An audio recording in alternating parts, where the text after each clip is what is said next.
We have the next civil society organisation representation from Women with Disabilities Australia. Kindly be brief. Hello, my name is Sarah and I'm from Women with Disabilities Australia as part of the Disabled People's Organisations Australia delegation. I wish to pay respects to the First Nations custodians of the land in which we gather today.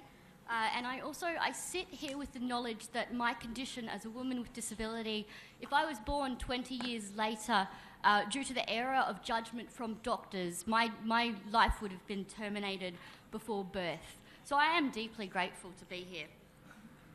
I'd like to acknowledge that for women and girls to not be left behind in the implementation of the CRPD, we ask state parties to recognise our diversity. We are not a homogenous group. We experience intersectional discrimination, not just the intersection of gender and disability, but also we are Indigenous. We are from LGBTQI communities. We live in rural and urban and remote communities, and we come from culturally and ethnically diverse background, amongst other intersections, and there are many. In recognising this intersectional discrimination, we ask state parties to understand and recognise and address this in national and international law and policies. Those left behind, I must say, in my community, they are our leaders, and so we must turn our heads and recognise that.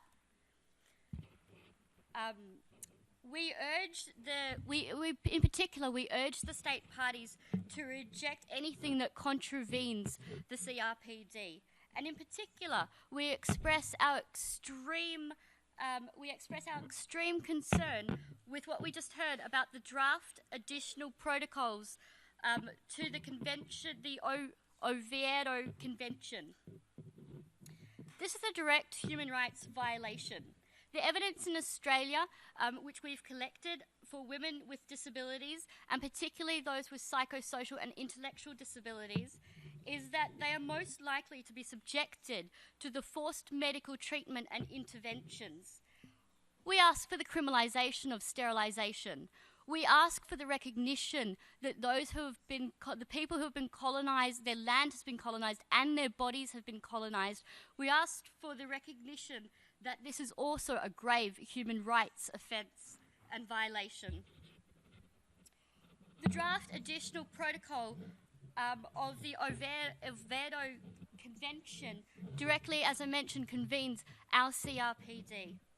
This is of grave concern to me and the community sitting in this room and the community around the world, as if we accept that protocol, we are deeply in danger of setting a precedent that's going to affect us internationally.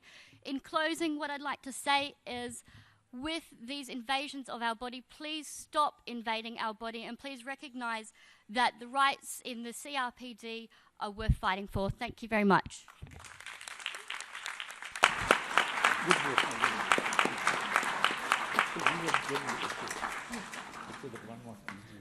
Thank you. May I now invite